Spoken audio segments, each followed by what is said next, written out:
All right, live and direct from Sacramento, California, home to the nation's #1 basketball team, the Sacramento Kings. I'm on a Sacramento Kings high, Bob. So I might bring up the Kings aspiring #1 team, right? More importantly, we got real estate agent, real estate investor, buddy of mine, Mr. Bobby Peterson. Thanks for joining us today, brother. Yeah, for sure, man. Happy to be here. Thank you. Yeah, I know that through the YouTube channel or other things I do, I've got a lot of investors, on the mortgage side reaching out to me. They've got questions. So I'm just going to fire off questions, whether somebody's watching it live and wants to chime in and ask questions, or you're watching on the replay and you want to ask questions in the comments. I think there's a lot of things that, you don't know what you don't know as an investor. So maybe we'll start, just give us a little bit about you and your background, where you're at, what you're currently up to, and then I'll start firing away some questions. Yeah, for sure, man. Again, happy to be here. So mainly do fix and flips. So I've probably done about 100 fix and flips in my career. I own a pretty decent sized rental portfolio. Got about 35 units. We have a real estate sales team helping buyers and sellers, specifically investors buying buy and holds or single family homes as well, and helping other investors pick up properties for fix and flips, and then just your traditional buyers and sellers. But more so this year, I've really been getting to kind of joint ventures and partnering with people. We've been running a meetup and a mixer community that we do once a month, and really having investors of all walks, whether they're brand new or savvy investors, and just come together, build this community where we can help people advance in their investment careers and paths, and just kind of connect with people. That's definitely been a big emphasis this year, is building a community. Yeah, for sure. And I think that's great advice for people out there that are looking to get into real estate. Whatever type of real estate you're looking to get involved in, there's people out there doing it at a high level. Do anything you can to get around those people. I've got a lot of people that bring stuff to me, and I'm like, I can give you some expert mortgage advice, but really, if you're concentrating on a specific niche of real estate, you got to get to real estate meetups. You got to get around other people that are doing that stuff. They're going to have some great advice for that. So we got a great question from Jeff Lake. So I'm just going to pop it up on the screen. Interested to hear your take on this one, Bob. With the market in its current state, what are your thoughts on the long-term viability of short-term rentals? I definitely think the short-term rental market has some trouble right now. I think everything does, right? Like everything is moving slower. Long-term rentals, short-term rentals, fix and flips. I do have only one Airbnb, and it certainly takes long. We actually do it a month, but it seems like in general people are vacationing less. So I think everything's going to affect, all walk paths of investing, whether short-term rental or long-term rentals. It seems like they're sitting vacant a little longer. I also think maybe you could pick up some more deals though, and I think you really have to like set yourself apart, right? You got to have the pool tables and the foosball tables and have like a really nice backyard. I think for so long, I mean, it got saturated because everybody saw how easy and how much money you could make on it, and then everybody did it. And frankly, like mine isn't like the most amazing short-term rental. It's basic, right? And I've probably suffered because it is basic. And I think a lot of people, if they're doing short-term rentals, like you want to specialize and focus on whatever niche that is, and people are still dominating in it.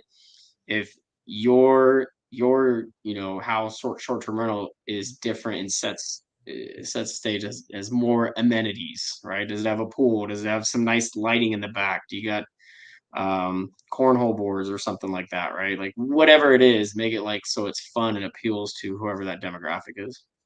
That's great advice. Our buddy Ryan Lundquist had the same question. What do you think of the Airbnb market? So to reiterate what Bobby said, because I think it was really good advice. The two things that stuck out to me, Bob, were like, it's not the same as it used to be.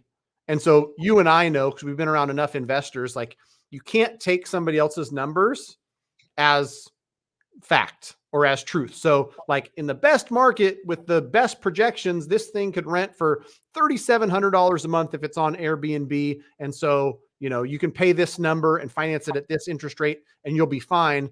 you've got to take into account that like seasons change. And like Bobby said, in his own personal business, like this Airbnb might be down a little bit with how often it's renting. The second thing you said, Bob, that was really important was like the best marketed, the ones that are managed at a high level and have all the amenities, like those ones are winning. And so I think that that's important too, that like I see it in my business that, you know, the very best flippers are still getting deals. The very best real estate agents are still around. The very best mortgage people are around, but you can't, like you did in 2021, have less knowledge and make mistakes and still come out winning. It's just not the same market we're in. We can't over Ryan's first question, which was, Bobby, what product do you use in your hair? Yeah, it's a great question. It's embarrassing sometimes how long it takes to get my hair to look like it does. Is that And that's LA something I looks or want to. what? Yeah, man. I definitely some gel. No, it's like the soft kind of powder stuff to an extent, and then I'll hit it with a little hairspray too. Nice. But Nice. it depends on the day, man. Definitely some natural oils are in there as well. But thanks for the shout out on the hair. It's Yeah. I sometimes didn't it know we looks were going to good. be It's a talking lot of work. about hair because I've got a great hair story today. I came in straight from the gym and I didn't have like any hair gel in my bag. So I found some in my office and I didn't have a comb. And so I combed my hair with a fork in my office sink. So if anybody's wondering about my fancy hair today, I combed I it think it with looks great, man. I was gonna say yours is very consistent. Mine, like I get some weird little quirks and hairs that are scooting this way or that way, and you never know what you're gonna get or how I feel that day. But yeah. All right. All right. Yeah. So I like the fork strategy though. It's more common to have one of those lying around than you do like a comb or a brush. So I like it. I was like, what am I going to do? Then I saw the fork in the kitchen. I'm like, oh, shoot, just get in front of the microwave and just hit it with a fork. Good to go. Yeah. Ryan, I appreciate the brain busters here, man. Give us something else to talk about than just real estate. Real estate's not fun. What do you guys put in your hair? Yeah, let's talk about some airbox. Kevin Hawthorne, all the way from Florida. Appreciate the support, brother. Thanks for jumping on here. Jeff Lake's got another one. Would you try to capitalize on the midterm market, travel nurses, executive, short-term placement? This is an interesting market. What do you think about that, Bob? The midterm stuff. And that is what I'm doing. I was doing the short-term rental for a while. Now it's just midterm, and mainly because again, it's like, what do you have time for, right? And I phrase this to a lot of investors. It's like you got passive investing and active investing. How much time do you want to spend on this short-term rental? It's a lot of work if you're only doing 3-day stays, and how much the turnover and sheets and whatever it is, the various paper towels, napkins, and soaps and all that stuff you got to get in your unit. So the midterm, personally, I like it because it's less work, and I think you got to find an area where you can benefit. I think if you get in touch with hospitals, I think also insurance is a big one too. Like when somebody has like water damage or maybe like fire damage to their rentals and stuff like that. If you get in with like claims adjusters, I've heard that can be really good because, or property managers, because they're managing those properties that have damages for whatever it is, natural causes that could take place, and they need to find somebody that has a rental, a short-term rental for a temporary solution, which is better than a hotel. So I think, being creative with where you're getting that business, because yes, there's Furnished Finders, one of them, obviously Airbnb and then Verbo, but kind of going that extra layer of getting out there and finding some referral sources like any other business would be like claims adjusters or hospitals, or you think about different union workers or something that are maybe working on a big commercial project or something. Yeah. And for me too, like I only know long-term rentals. That's all I've got in all 11 units is, if somebody signs a lease, they're there for 12 months, they renew it, they don't renew it, property manager puts somebody new in there. So I'm genuinely curious, and maybe this question will help others out too. Like, since you've done both, Bob, like what would you say would be the level of time commitment for a traditional Airbnb where somebody might stay for 3 days or 5 days versus the structure you have where you're doing it? Are you doing a 30-day minimum? Yeah. You Okay. got to have the permit for short term in Sacramento here, and I think all of California. if you're going to do anything less than 30 days. So if you do midterm rental, you don't need a permit at all. And the time commitment, it's just like how many people are cycling in and out. How many conversations are you having with this guest that's checking in? Is it clean? Or what did that past guest do? Right? Is there cigarettes all over? Does it smell like animals? Does it smell like weed? Is there alcohol? Whatever it is, right? I've had my place a mess from partying, and I've had dog hair everywhere. So you just have way more of that to deal with if you're cycling in 10 guests within a 30-day period versus one guest. And oftentimes, like, um, we had somebody come stay at our rental the 10th of November, I think they moved in, and they're going to be there for like 60 days, right? You don't have nearly as much to handle or deal with. You get a couple requests, maybe like clarifying a few things, but a lot of time it's fairly quiet. If you got someone consistently coming in, what's going on with the internet, the TV, where's this or that, right? And again, the smells that come in and out of a place when you got all these different people staying there, it just causes more time where you're more of an active investor. And I think with a lot of things that I'm doing is like, how do I find that passive opportunities where I can make money yet put less time in it? Yeah, I'm definitely down with more passive stuff where I'm not spending a bunch of time, hence why I've got long-term stuff and spend 9 minutes a month talking to property managers or handling that stuff. Could you give us some rough numbers, like on that specific one that you have, if you did shorter stays and could book it, whatever the average, like occupancy is for the month versus like a 60-day stay like you have right now, what's that going to calculate to on a monthly basis, one versus the other? Like, because obviously you're less active, and so you're giving up a little bit of income, but in return you're getting a lot of time back. What would be like some rough numbers? Yeah, and it's hard to gauge because honestly, I do it super long. But when I talk with other like operators or there's short-term management companies that manage all the overhead that I just referenced, all the taking the activeness out of it to make it more passive, I would think it's anywhere from like $600 to $1,000. But that's in Sacramento, right? Like if you're in South Lake Tahoe or Yosemite or the Smoky Mountains in Tennessee, right? It could be much larger. You could be missing out on thousands of dollars, right? So I think it really is market dependent. In the area that I'm in, I would say $1,000 on the high end, really. And for a while, I was getting my ask of basically, I think it was like 150 a night with the midterm rental. I was getting 4,500 a month for a while when everything was great, and I was like, "Oh, this is perfect. I don't have to do the 10 turns, and I'm still getting what I want." But then, it became more saturated. I think I've been doing it about 4 years, and I was gonna scale it to some more houses, and then it just started to see became more competitive and um so now, like, I'm only getting maybe 3,000 a month, maybe even a little less than that. And frankly, I've considered selling the two properties. One is a long-term rental, the other is a short-term rental, and they're side by side. I actually split the lot, and I started doing short-term rental because I was waiting on the lot split, and I wanted it to be flexible for when I could sell it. If you got a long-term tenant in there, it's more challenging to sell the property on a whim, where right now I have 30-day guests, and I'm like, if I find a better opportunity to do a 1031 exchange, I have this property here that I have a lot of equity in. I could roll in and sell it, hopefully fairly quickly and be able to purchase another property. That's why I started it. Yeah, which is cool, man. Like Joey Garessi, buddy from Oklahoma City, past client, good buddy. We talk smack. OKC looks friggin' good this year, Joey. Holy moly, Kings are looking good. OKC looking good. We did get a win 10 days ago, so I was happy Yeah, about it. yeah, we beat them in that in-season We tournament. beat So Dallas last night. We beat the Thunder 10 days ago. So. Yep.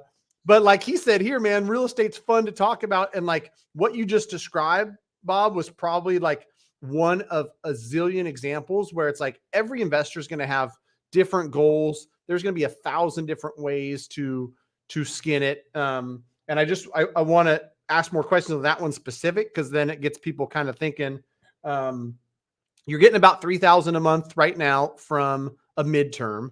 And if it was shorter stays, you said it might be 600 to 1,000 more. What would that rent for as a long-term rental? Just a 12-month lease?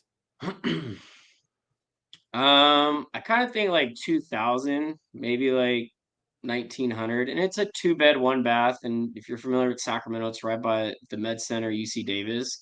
So people always ask, do you get a lot of traveling nurses? And no, not that many. Like honestly, most of the clientele, it's actually, kind of sad. A lot of people or families that are having medical procedures or surgeries or maybe even like chemo or stuff like that near the hospital, the med center. It's near Shriners, a children's hospital. So it tends to be a lot of families with situations related to those. We've donated the place too. There's a spot called the Ronald McDonald House, which is part of Shriners Children's Hospital, and we've given out free months to some families that are there supporting their kids treatments and stuff like that. So it's been kind of nice to be able to give back a little bit like that. But it's honestly very rarely traveling nurses, which is a common question I get. But it's people sold their house and they need a place to stay for a bit. It's people moving to Sacramento and they're shopping inside. They're trying to figure out if they want to rent or buy, something like that. So it's not common, surprisingly, for how close it's close to like 4 or 5 hospitals, and it's not a huge hit on for traveling nurses. Yeah, yeah, but it's still booking up with other folks. Fun fact too. I was just finished my senior year in high school in 1998, and one of my best friends got rear-ended by a drunk driver. His Cougar, 6'9" Cougar, caught on fire. He was burned like 80% of his body. He spent about 60 days in Shriners. So I'm familiar with that area and that Shriners Hospital. They do great work, and they literally have people from around the world that come to Shriners Hospital. They have like a partnership or affiliation with kids in Mexico. So it's a lot of Hispanic children that will come up and get treatment. And it's great things to be said about them and the work that they do for sure. Yeah, for sure. Kudos to you for doing the donated stay through Ronald McDonald House too. I know that's part of the Bobby and Afton and you and the investing stuff that you're doing in the future is philanthropy and giving back to the community. So good stuff, man. I see you out there doing that. Try when we can, for sure. Speaking of philanthropy, Brian Adams gave me a $10 super. You know what super chat is, Bob, on YouTube? This is like no. Do I need a drum roll real quick? I mean, you got some like cool sound effects that pop off when this happens, or what? But it might have been like he's just like, man, this redheaded guest is good. So I got to split it. If you maybe we got to go to coffee or something on Brian Adams, $10. So thanks, Brian, for the super chat. I appreciate it, brother. Thanks, Brian. Yep. You'll be able to answer Ryan's question since you host a meetup. So anybody who's local to Sacramento, feel free to shout out the meetup because it's a great one that you and Chad do out at Crawdads. Ryan wants to know what the sentiment is like at investor meetups these days. Are people excited, nervous, or what? Ryan, I appreciate these softball questions, man. I need you to come to our meetup, man. One, you're the people's choice here in Sacramento. Everyone wants to see you, and you're the local Let's get a commitment. Let's get a commitment right now from Ryan to come to that. Yeah, man. Meetup. I would love you to bless us with your presence. Maybe January. I know the holidays get a little dicey with all the events we got going on. But anyways, all seriousness, I think people are excited, and hopefully it's not blind excitement. Like there's certainly a movement for a lot of people to flip houses or to get in investing, right? And I think a lot of it has to do with social media, and hopefully I don't make it look insanely easy, but I mean there's just so much information these days on how to either wholesale houses or short-term rentals or flip a house or subject to financing, seller financing. I know Ryan talked a bit on that on a event we went to last week. There's a lot of good information on how you can make hundreds of thousands or millions of dollars in investing. So I think the interest and excitement for sure is there. And I see a lot of newer people getting into it. of course, there's some nervousness with the market, and I think to an extent it can be, some people can be a little naive, right? Like understanding, and I do preach this, right? It's like you got to know how to comp properties, right? Like you can make huge whiffs when you don't understand how to comp a house in a market. And I think, and I think of how would I have entered this niche or this portion of real estate, investing as a flipper if I didn't have experience and background as a realtor. And I think it would have been challenging because you're relying on sometimes your realtor referral partners or a wholesaler that's suggesting, hey, this is what the house is going to be worth when it's all fixed up. And they're way off. It's like, obviously floor plan makes a huge difference when you're comping something. Are you on a busy street? Are you backed up to a commercial or industrial? Are you, just is the flow weird, right? And that floor plan. So there's a lot of things that go into it that I think people have to really understand. And I think there's a lot of masterminds and communities and information being sold. And I think it is really good to make sure you latch on to a mentor, a community, a mastermind, a group to make sure that you fully understand what you're getting into, because obviously people can lose hundreds of thousands of dollars if you make a bad decision. Yeah, I'll speak on that too. And I like to give people honest, great advice. Like Bobby mentioned it, there's people out there selling stuff, selling courses, selling masterminds. Some of them are great. And I know expensive masterminds that are worth Mhm. every single penny, Yep. but they're not all great. And so what I would recommend, like a meetup like Bobby and Chad hold, go talk to people that are doing the work, that are doing the stuff in your market, in your niche that you want to do.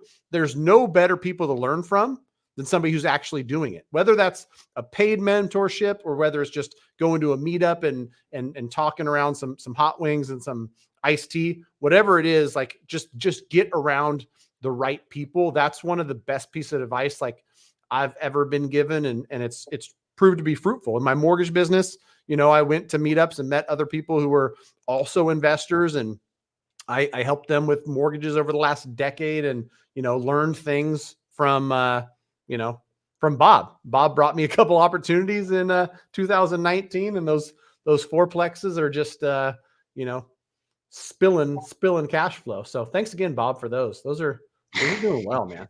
Yeah, those are the gifts that keep on giving, right? Yeah, exactly. Every month that gift keeps on giving, man. And I Uh, appreciate it.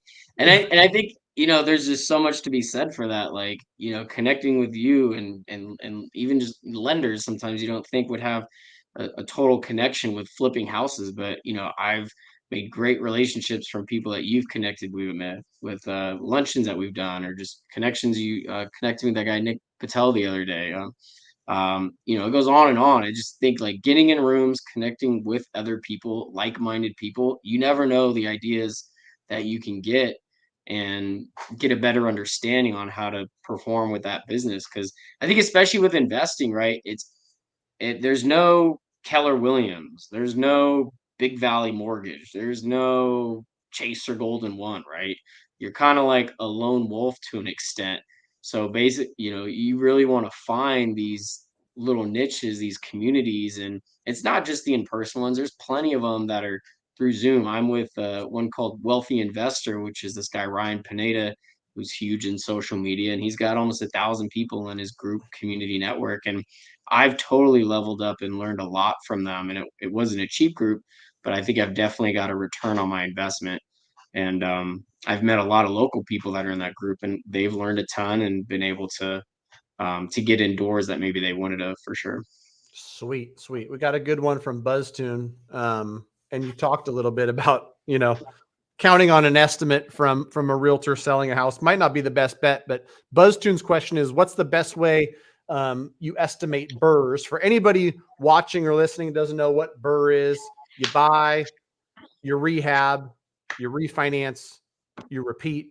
There might be a rent in there somewhere. But basically what you're trying to do, for simple terms, you buy something for 300 grand, you put 80,000 into it.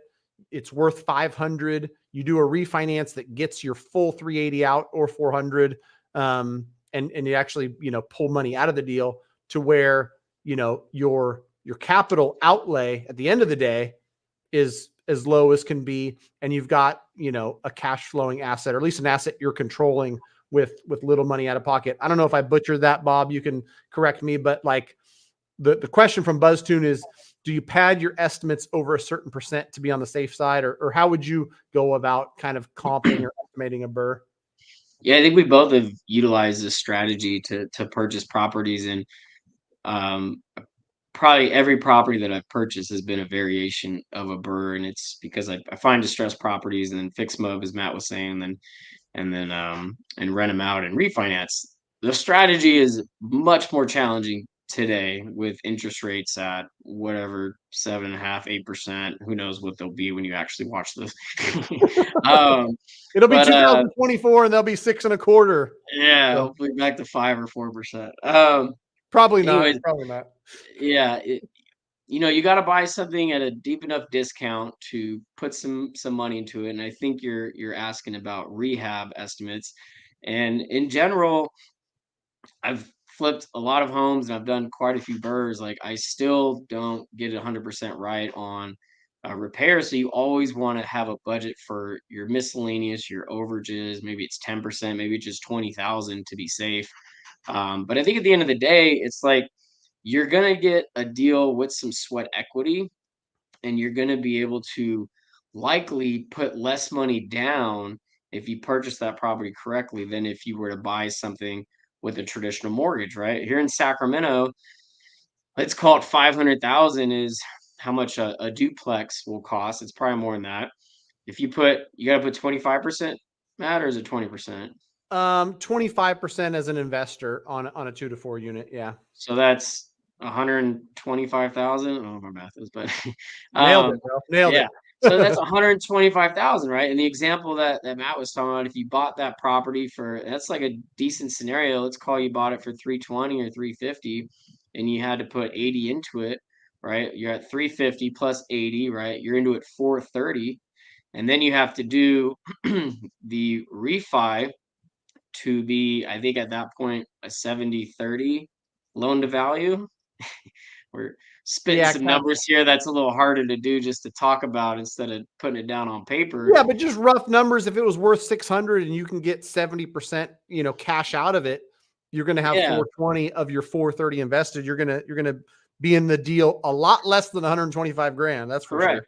And how I've done mine is I've always bought them with hard money loans, right? So in that scenario, if I bought that property for 350, and with the hard money loans that I use, generally I only have to put 10% down, right? So $35,000 down on that property plus your closing costs. And the hard money lender will give you a lot of that rehab money, in some cases 100%. So if they're lending you the $80,000 for the improvements, the repairs to get it up to that market value, then I mean, how much money are you really in the deal, right? A lot of my burrs, I did not. I always had to put money in, right? I think only one deal I took all my money out, and it was like a unicorn steal, right? It's not common in California. Most of my deals, I'm putting at least, let's call it 10% down, maybe sometimes 7 or some percent down, right? Right when it's all said and done. And when I say 7 or 10% down, I mean if that property was worth 500,000 at its peak price, right? Your after repair value, I probably only put 7% down off that 500, or maybe 10% down off that 500 instead of 25%, right? So you have a lot of sweat equity. Hopefully that makes sense. These things are easier like if you got like a PowerPoint, you're putting it on Yeah, paper. no, but I think people get the gist of it, right? Is anybody who's trying to scale in investing doesn't want to outlay 6 figures in capital for every deal they accumulate. So, long story short, like you said, you might be in a $500,000 deal, 35 to 50 grand, 7 to 10%. And so it's much more repeatable because maybe you had a project over here where you netted 80,000 in profit. You deployed, 50 on something that you held, and that allows you to scale a lot faster than somebody that's like, all right, I'm going to wait another 14 years so I can save up 130,000 and go out and buy something with 25% down. So, That was good. I'm trying to find some other questions. I love that the questions are flowing. You guys keep the questions coming because I don't got to think of anything. I can just read off the questions. Bob can answer them with his great experience. And I saw something in here. All Nighter Hider is waiting for BuzzTune to seller finance me his whole portfolio at negative 10% interest. If you give it to me just at 0% interest, BuzzTune, I'd probably be interested. Me and Bob might, partner together. So I don't know. This Put is together a package deal there. Yeah, this is a deal that All Nighter Hider is getting. Me and Bob are two other sharks that are in the tank right now. We'd like to offer 0% interest. So yeah, let's put something together. Jerry, what do we got here? Oh, this one you might be able to talk about because I know you do a little bit with Pace Morby. What are your thoughts on sub 2?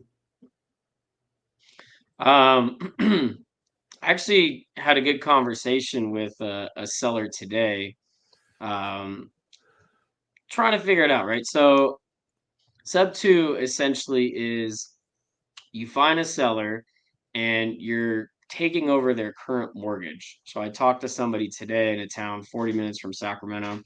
They owe 250 on the home or 240, and it's worth maybe 290 on the market, but you minus your real estate fees, commissions, all that. They don't want to deal with any of it. Doesn't make sense for an investor flipper to buy it.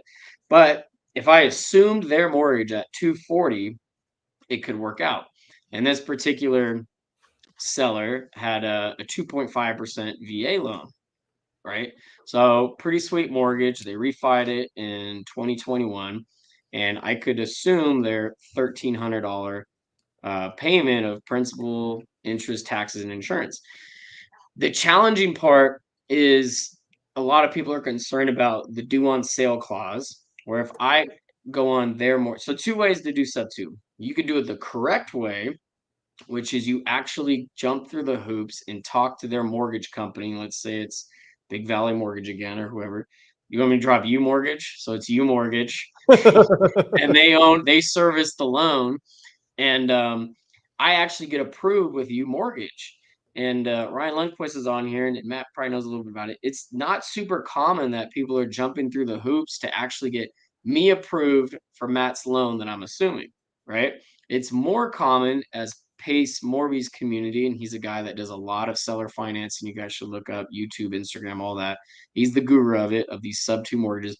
He's basically hiring almost a third-party servicing company and just paying their mortgage, and he's going on title, or I would go on title. So I've never quite executed one to the fullest. This particular deal that I got a lead on today, I'm thinking about it, and it concerns me because the mortgage is in their name. Because if the note was ever called and I have to refinance it at your mortgage at 7% or 8% today, the deal, it's not a good deal anymore, right? You're basing a good deal solely on the mortgage rate. And what do you think, man? I don't know. It's kind of like a subject I've tiptoed in. I understand to an extent, but there's definitely some risk. Yeah, you know what? Like it's interesting because I've, probably similar to you, been around a lot of different real estate deals, been around real estate and mortgage for a long time. And like on paper, it's fantastic, but rightly so. You're like, hey, worst case scenario, this gets called. What does the deal look like now? And it doesn't make sense anymore. I think on their side, they'd be like, listen, in doing this 1,000 times or 10,000 times, it's only been called due 4 different times or 7 times, but still the risk is there. And quite honestly, Bob, what scares me more is that the people holding these notes were never incentivized to call them due. But when there's 2.5% interest on it and the market rate today is 7.5, that to me feels like they're incentivized now to maybe do it more often. And so, I probably don't know enough about it to speak on it, but I know people have had success with it. And it's just, it's like all other things creative real estate. If you take the time to not only learn it, but then the amount of time it takes to go out there and find these type of deals is really the big hurdle that is between somebody who's not doing any of them and someone who's doing a lot is like, yeah, it takes a lot of time, a lot of effort, a lot of energy to go out there and sift through 1,000 sellers to find the handful of deals that make sense and that both sides can agree to. So, So I think, one of the questions on will they call it? So I've heard some rebuttals by some of the community people that are much more familiar with seller finance. One is that, they would almost create like a trust between me and that seller, and we're both on that trust. So, and then you get like a power of attorney for, let's say Matt, I'm buying Matt's property and it's in his name. Matt and I would both go on this trust. I would almost get power of attorney over his say. And therefore, if the mortgage company would ever call it, I think you kind of swap in his name or a variation of that to where he's still attached to it. And you have the opportunity maybe to put that trust in place to where you can have an option to not just have it called. I think that's one, or some people have done like a lease option with a variation of that. They get pretty creative on how to avoid that due on sale clause. Part of it's like if you're paying the bill and you're paying the mortgage, it's like, do they really want to lose that note and that mortgage? I don't understand exactly how mortgages and the bonds and the money works. And yeah, I mean, and that's better the thing understand too, is like historically they haven't been called. And people ask me the question all the time. I'm buying a property. I want to limit my liability. So after I buy it as Matt Gouget, I'm going to transfer title to Trace Biscotto's Properties, LLC. And I know from personal experience, and I also know from doing this with thousands of clients, like it's never been called due. Like when you transfer it from your name to an LLC. And so with that, I would say it's probably not as risky as some people would make it, but there's still caveats to it. You still have to learn and do it the right way. So All right, let's go over my example then, right? Because it's literally going through my head. I got let's this deal talk today. about it. I've never really had a real scenario that I've like been approached with and like, okay, I think this makes sense. So again, 2.5%. It's a VA loan. I'm not gonna assume it. I'm just gonna take over his payments, which the guy said he's okay with. Maybe it's worth 290 on the market. They sent me the payoff. It's 237. He wants $15,000 down, right? Which is pretty nice. What's that? 8% down or something like that. You talk about the Burr, you're in a great uh, interest rate. One thing I was curious, okay, how does the taxes work, right? If I'm going on title at 237, I guess, or 250, and this guy bought it for 150, and I'm assuming that's why his tax rate's lower, and we're at 1,300, I guess, is our PITI. Like, is it going to get reassessed? I haven't really thought about that until I started analyzing this deal today. Do you know the Yeah, answer which to that? I think it would, because like Is any there's a transfer of ownership, title change? yeah, and any Okay. transfer of ownership or title change, like me and man, Sacramento County is looking for a reason. They're on it. So Yeah, so taxes would go up, right? Okay. yeah, So again, walking through the scenario, it's a 15, rent's maybe only $1,500, right? I'm getting the PITI is 1,300, but maybe the taxes are going to go up, so then maybe it's 1,400. My utilities would be another, call it $200. So you're basically breaking even, and I'm buying a property for only $15,000 down. And what are the pros of buying a property, right? Well, in theory, properties are still going to appreciate over time. I should be able to get some more depreciation, which is a write-off on my taxes. Getting into this property for only 15,000 down, my write-off could be about 15,000 a year. Cons, I'm going to break even. I probably will even lose a little because there's going to be repairs, there's going to be some vacancies and things like that. So, what would you do in this scenario? yeah. I mean, it's a tough one because I see both sides. Some people might look at it and be like, "You guys are crazy." Like the thing, like, you're walking into 38,000 in equity if you look at 237 plus 15 and take that off the 290, but like there's a lot of risk. But I talk to people daily, and it's a conversation I had at the last conference I was at, where like you hold on to enough California real estate for long enough and just see the debt being paid off, the depreciation you're writing off on your taxes, and then the appreciation of the property over time. Like you hold a few million in California real estate for 20 years, it's going to make you really wealthy. So, that specific deal, honestly, like my first thought is like, there's not enough meat on the bone to Mhm. make it like, truly something where I'm like, shit, let's put this thing together. Right.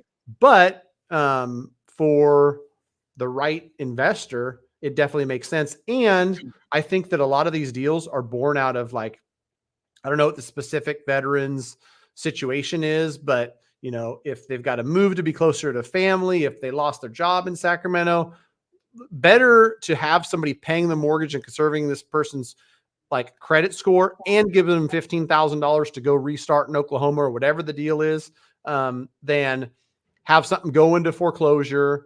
All these fees and all this stuff gets added, and the bank's got to spend time selling it, and the veterans' credit is ruined. So there's definitely some pros to it. I think it might be too thin for my liking.